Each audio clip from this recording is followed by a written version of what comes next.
Hi healthy viewers, welcome to our channel. నేను మీ doctor అంజలి. ఈరోజు మనం కాఫ్ గురించి మాట్లాడదామండి. కాఫ్ అంటే దగ్గు గురించి మాట్లాడదాం.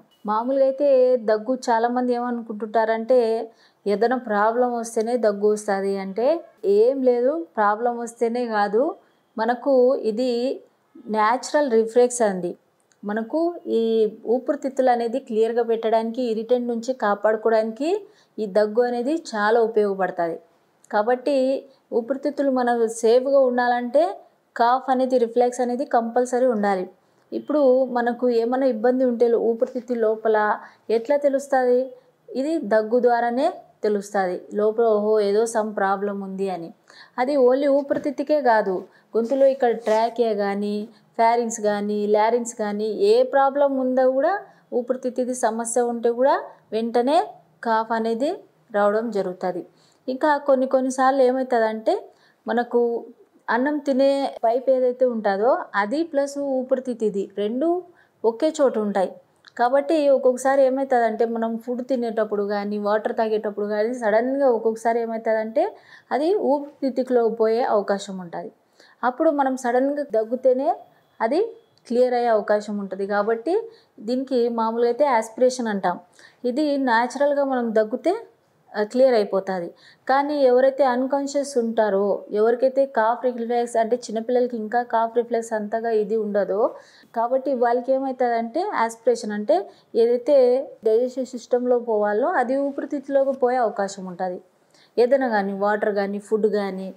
ఇంకా ఒక్కొక్కసారి పాయిజన్ కేసెస్కి స్టమక్ వాష్ చేసేటప్పుడు అది రివర్స్కి పోయి ఊపిరితిత్తులో పోయే అవకాశం ఉంటుంది. కాబట్టి ఇవన్నీ కూడా మనం జాగ్రత్తగా ఉండాలి. యాస్పిరేట్ కాకుండా చూసుకోవాలి. అంటే ఊపిరితిత్తుల్లోకి ఫుడ్ ప్రోడక్ట్స్ కానీ, లిక్విడ్స్ కానీ ఏది కూడా పోకుండా మనం చూసుకోవాలి.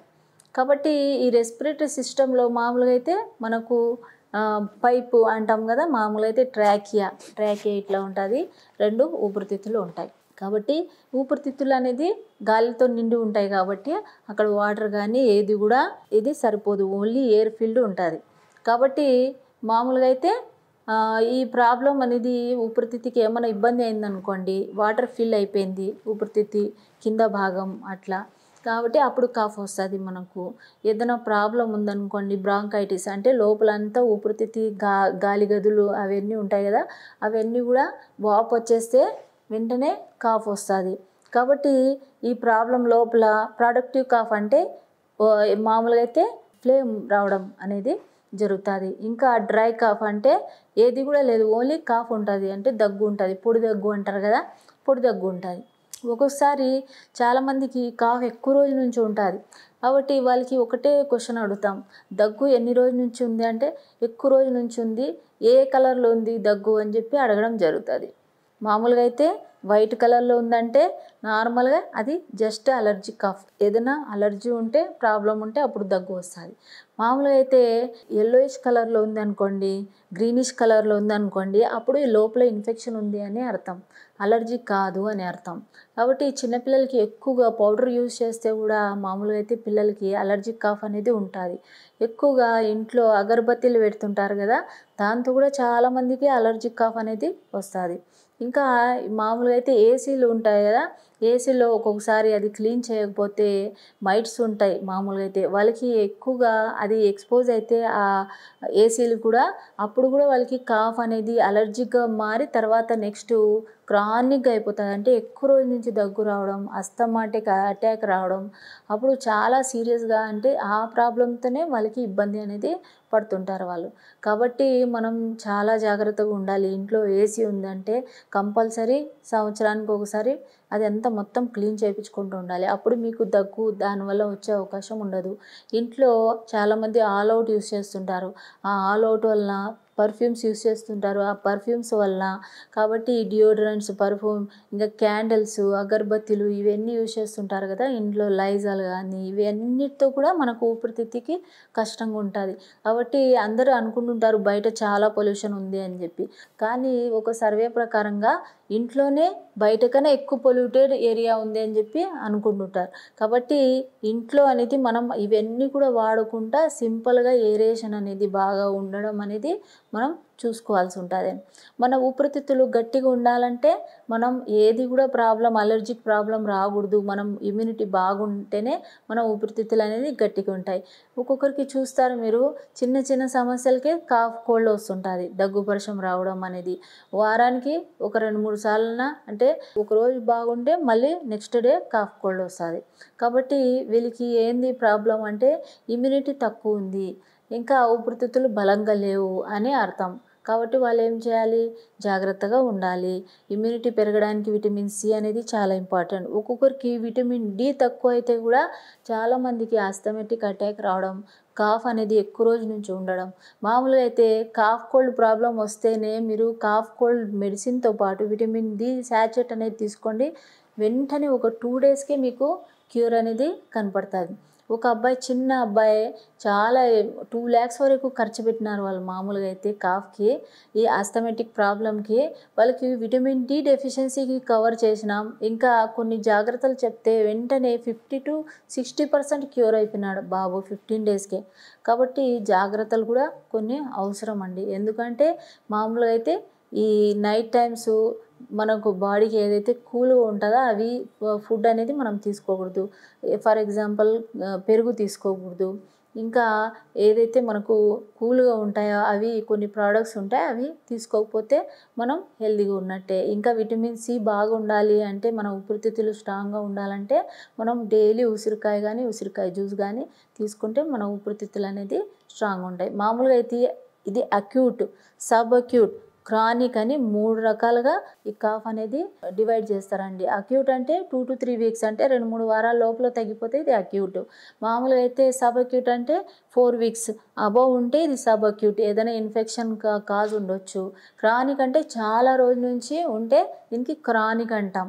ఈ సంవత్సరాల తరబడి అట్లనే దగ్గు అలానే ప్రాబ్లం ఉంది. ఫర్ ఎగ్జాంపుల్ టీబీలో మామూలుగా అయితే ఎక్కువ రోజు నుంచి దగ్గు ఉంటుంది. కాబట్టి ఇంకా ఒకటి రిఫ్రాక్టరీ అంటాం. రిఫ్రాక్టరీ అంటే ఈ రిఫ్రాక్టరీ కాఫ్కి మామూలుగా అయితే ఎన్ని మందులు ఇచ్చినా కూడా తగ్గదు. కాబట్టి ఇవన్నీ ఇట్లా డివైడ్ చేస్తామండి. ఇంకొకటి ఏంటంటే డ్రై కాఫ్, ఇంకా వెట్ కాఫ్ అని ఇట్లా కూడా డివైడ్ చేస్తామండి. ఇంకా హూపింగ్ కాఫ్ అంటే సౌండ్ బట్టి కూడా మామూలుగా అయితే డివైడ్ చేస్తాం. హూపింగ్ కాఫ్, బార్కింగ్ కాఫ్ అని చెప్పి ఇలా కూడా డివైడ్ చేస్తుంటాం. కాబట్టి ఇవన్నీ కూడా రకరకాలుగా ఉంటాయండి.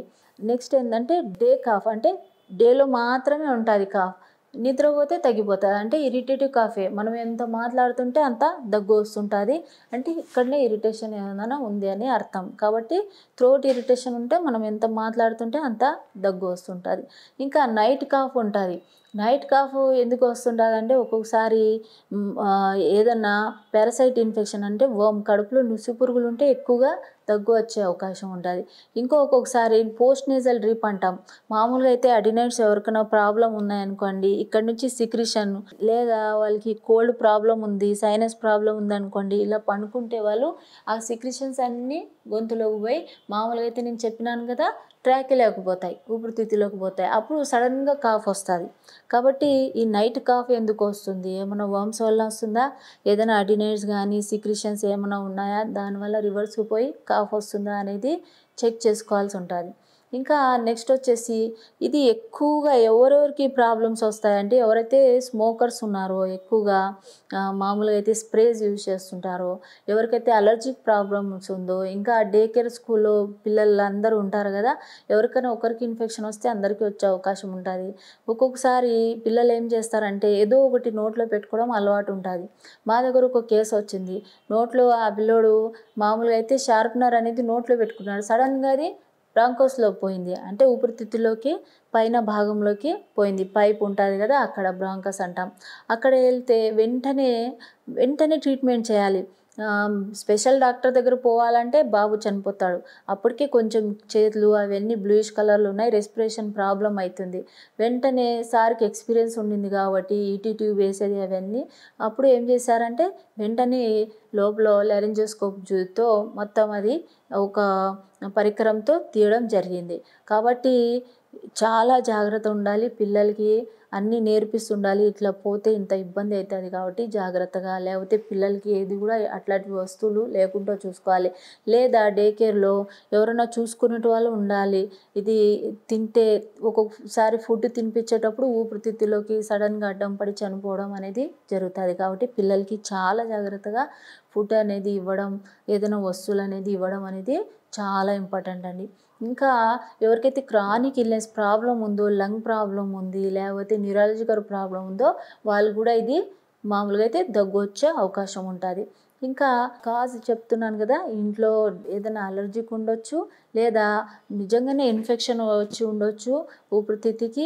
ఇన్ఫెక్షన్ ఎప్పుడు వస్తుంది? ఎప్పుడైతే మనం ఇప్పుడు నార్మల్గా కాఫ్ స్టార్ట్ అయిందంటే వెంటనే కాఫ్ సిరప్ తీసుకోకూడదు. ఎందుకంటే థ్రోట్ ఇన్ఫెక్షన్ వస్తే కూడా దగ్గు వస్తుంటుంది. ఎందుకంటే అంత డ్రై అయిపోతుంటుంది కాబట్టి.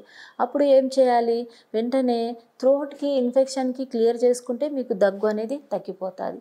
కాబట్టి వేడి వేడి నీళ్ళు తాగడము, తేనె తీసుకోవడం అల్లంతో పాటు అప్పుడు తీసుకుంటే ఇది కాఫ్ అనేది చాలా వరకు ఇరిటెంట్గా తగ్గిపోతుంది. ఒకవేళ బ్యాక్టీరియల్ ఇన్ఫెక్షన్ ఉందనుకోండి, దానికి ట్రీట్మెంట్ యూజ్ చేయడం వల్ల మీకు వెంటనే కాఫ్ అనేది తగ్గిపోతుంది. ఎప్పుడైతే మీరు ఈ థ్రోట్ ఇన్ఫెక్షన్కి మీరు నిర్లక్ష్యం చేస్తారో అప్పుడు మీకు ఊపిరితిత్తులో అంటే అప్పుడు డ్రై కాఫ్ నుంచి ప్రొడక్టివ్ కాఫ్ అంటే ఊపిరితిత్తులో నుంచి కొంచెం ఫ్లెమ్ రావడం అనేది జరుగుతుంది.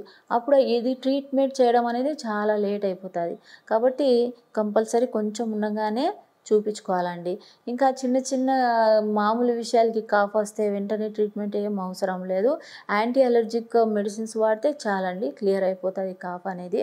ఇంకా నెక్స్ట్ వచ్చేసి మామూలుగా అయితే మనం ఎలా తెలుసుకుంటాం కాఫ్ ఇది అంటే నార్మల్దే లేకపోతే ఏదైనా ప్రాబ్లం వస్తుందా అంటే, ఎక్కువ రోజు నుంచి కాఫ్ ఉందనుకోండి వెంటనే ఎక్స్రే తీపించుకోవడం మేలు. ఏదైనా ప్రాబ్లం ఉందా, లేదా చెస్ట్ పెయిన్ వస్తుంది కాఫ్తో పాటు అంటే అప్పుడు జాగ్రత్తగా ఉండాలి. మనకు గాలి పీల్చుకోవడానికి కష్టంగా ఉంది, నడిస్తేనే ఆయాసం వస్తుందంటే అప్పుడు వెంటనే మనం చెకప్ చేయించుకోవడం అనేది చాలా ఇంపార్టెంట్ అండి. మీకు వీజ్ ఉంది అంటే ఆస్థమాటిక్ ప్రాబ్లం వస్తుంది కాఫ్తో పాటు అంటే అప్పుడు వెంటనే చూపించుకోవాలి. ఎందుకంటే అది ఎక్కువ క్రానిక్ అయ్యే అవకాశం ఉంటుంది. కాబట్టి వెంటనే చూపించుకొని అది ట్రీట్మెంట్ తీసుకుంటే మీకు అక్కడనే ఆగిపోతుంది ప్రాబ్లం. ఎక్కువ సంవత్సరాల తరబడి మీరు సఫర్ కావాల్సిన అవసరం ఉండదు. ఇంకా ఎవరికైతే కాన్స్టిపేషన్ ప్రాబ్లం ఉంటుందో, ఎవరికైతే మోషన్ సరిగా రాదో వాళ్ళు కూడా ఆస్తమా వచ్చే అవకాశం ఉంటుంది. కాబట్టి మన డైజెస్టివ్ సిస్టమ్ అనేది జాగ్రత్త చూసుకోవాలి. ఇంకా ఒక్కొక్కరికి తినే పదార్థం అనేది రివర్స్ వచ్చి కూడా కాఫ్ వస్తుంది. కాబట్టి వాళ్ళకి జీఆర్డీ అంటాం, ఆ ప్రాబ్లం లేకుండా డైజెషన్ బాగా అయ్యేలాగా, ఫుడ్ కొంచెం చేంజ్ చేసేలాగా, తిన్న వెంటనే వాటర్ తాగకుండా అవన్నీ జాగ్రత్తలు తీసుకుంటే జీఆర్డీ క్లియర్ చేసుకుంటే ఈ కాఫ్ అనేది తగ్గిపోతుంది. ఇంకా కొన్ని మనం మామూలుగా అయితే జాగ్రత్తలు ఏంటంటే, కొంచెం కాఫ్ ఉన్నప్పుడే ఏదైనా ఇన్ఫెక్టివ్ ఉంది అనుకోండి యాంటీబయాటిక్ యూజ్ చేయడం, ఇంకా ఇన్హేలేషన్ ఫ్యూమ్స్ అనేది ఇన్హేల్ చేయడం, నెబులైజర్ అనేది పెట్టించుకుంటే కూడా ఊపిరితిత్తు చాలా వరకు క్లియర్ అవుతుంది. ఇప్పుడు అక్యూట్ మామూలుగా అయితే దగ్గు, సబ్ అక్యూట్ దగ్గు మామూలుగా అయితే ఏ జబ్బుల్లో వస్తుంది అంటే నార్మల్గా అయితే బ్రాంకైటిస్లో వస్తుంది, ఇంకా ఆస్థమాటిక్ ప్రాబ్లంలో వస్తుంది, ఇంకా కోల్డ్ ఉంటుంది, ఫ్లూ ఉంటుంది. ఇవన్నీ చిన్న చిన్న సమస్యల్లో కూడా కాఫ్ అనేది రావచ్చు. ఇంకా క్రానిక్ ప్రాబ్లం అంటే సిఓపిడి, క్రానిక్ అబ్స్ట్రక్టివ్ లంగ్ డిసీజ్లో ఉండొచ్చు. ఏదైనా మామూలుగా అయితే స్మోకర్స్కి ఎక్కువ రోజు నుంచి కాఫ్ ఉండొచ్చు. ఇంకా మామూలుగా అయితే లంగ్ క్యాన్సర్లో కూడా మీకు కాఫ్ అనేది ఎక్కువ రోజు నుంచి ఉండొచ్చు. కాబట్టి లంగ్ క్యాన్సర్ అనేది చాలా ప్రమాదం అండి, దానికి ట్రీట్మెంట్ లేదు. కాబట్టి కాఫ్ ఎందుకు వస్తుంది? ఒకవేళ మీకు స్మోకింగ్ అలవాటు ఉందంటే వెంటనే ఆపేసేయండి. ఎందుకంటే లంగ్ క్యాన్సర్ వచ్చే అవకాశం ఉంటుంది. కాబట్టి ఆ స్మోకింగ్ అనేది ఆపేయాలి. ఇంకా మీరు ట్రీట్మెంట్ తీసుకోవడానికి వెళ్తే ఎన్ని రోజుల నుంచి మీకు కాఫ్ ఉంది, ఏం వర్క్ చేస్తున్నారు, ఒక్కొక్కరికి అలర్జిక్ కాఫ్ అనేది ఉంటుంది. ఎవరైతే మామూలుగా అయితే సిమెంట్ వర్క్ చేస్తుంటారో, డస్ట్ పని చేస్తుంటారో వాళ్ళకి కాఫ్ ఎప్పటికీ ఉంటుంది. కాబట్టి ఏం వర్క్ చేస్తున్నారు, ఎన్ని రోజుల నుంచి మీకు కాఫ్ ఉంది, ఏమైనా ఇంకా మీకు దగ్గేటప్పుడు స్ఫూటం వేరే కలర్గా వస్తుందా, బ్లడ్ పడుతుందా, హిమోప్టైసిస్ అంటాం. కాబట్టి ఆ బ్లడ్ వస్తుందా దగ్గేటప్పుడు, లోపల ఇంజురీ అయితే అట్లా అవుతుంది. కాబట్టి ఇవన్నీ కూడా చూసుకోవాలండి. మామూలుగా అయితే నార్మల్ చెస్ట్ ఎక్స్రేలో ఒక్కొక్కసారి మిస్ కావచ్చు క్యాన్సర్ ఆఫ్ లంగ్. కాబట్టి ఎంఆర్ఐ చేయించుకుంటే మీకు క్లియర్ అయిపోతుంది. ఇంకా లంగ్ ఫంక్షన్ టెస్ట్ అనేది చేయడం జరుగుతుంది. లంగ్ ఫంక్షన్ టెస్ట్ చేయించుకోండి. చిన్నపిల్లలకి కాఫ్ ఉంటే వెంటనే ట్రీట్మెంట్ తీసుకోండి. ఎందుకంటే క్రానిక్ అయ్యే అవకాశం ఉంటుంది. కాబట్టి ఇంకా కొన్ని జాగ్రత్తలు, కాఫ్ ఉంటే తేనె తీసుకోవడం, అల్లం నీళ్ళు, తులసి ఆకు నీళ్ళు తీసుకుంటే కూడా చాలా వరకు, మెంతులు తేనె కలిపి తీసుకుంటే కూడా కాఫ్ అనేది చాలా వరకు ప్రాబ్లమ్ సాల్వ్ చేయొచ్చు. పిల్లలకి ఏ యాంటీబయాటిక్ లేకుండానే ఇది దగ్గుని తగ్గించవచ్చు. యాంటీబయాటిక్ అనేది కంపల్సరీ 7 రోజు వాడాలండి. 7 రోజు వాడకుంటే మీకు తగ్గిపోయిందిలే అని 2-3 రోజు వాడి ఆపేసినారనుకోండి, మామూలుగా అయితే ఇది ప్రాబ్లం క్లియర్ కాదు. ఎందుకంటే యాంటీబయాటిక్ రెసిస్టెన్స్ వస్తుంది. నెక్స్ట్ టైం ఆ మెడిసిన్ అనేది మీకు నెక్స్ట్ టైం హైయర్ డోస్లో వాడాల్సి వస్తుంది, లేక వేరే మెడిసిన్స్ వాడాల్సి వస్తుంది. కాబట్టి జాగ్రత్తగా ఉండండి. ఈ ప్రాబ్లం, ఈ దగ్గుది ప్రాబ్లం ఏమైనా చిన్నగా ఉన్నప్పుడే మీరు చూపించుకోండి. ఎందుకంటే టీబీ, ఒక అమ్మాయి ప్రెగ్నెంట్ లేడీ నా దగ్గరికి వచ్చింది, కాఫ్ తగ్గడం లేదని.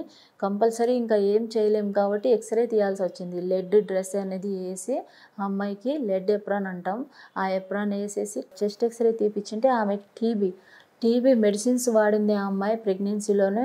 తర్వాత ఆమెకి సివియర్గా బ్లీడింగ్ అనేది కాంప్లికేషన్ రావడం జరిగింది. కాబట్టి ఏదైనా ప్రాబ్లం ఉంటే, కాఫ్ ఏదైనా ప్రాబ్లం ఉంటే వెంటనే ప్రెగ్నెన్సీగా ముందే ట్రీట్మెంట్ అనేది చేయించుకోవడం అనేది చాలా ఇంపార్టెంట్. ప్రెగ్నెన్సీ టైంలో చాలా మనకు ఇమ్యూనిటీ తక్కువ ఉంటుంది. కాబట్టి ఊరికనే దగ్గు పరిచయం రావడం అనేది జరుగుతుంది. కాబట్టి ఇమ్యూనిటీ స్ట్రాంగ్గా పెట్టుకోవాలంటే విటమిన్ సి తీసుకోవాలి, విటమిన్ డి నెలకు ఒక శాచెట్ అనేది తీసుకోవాలి.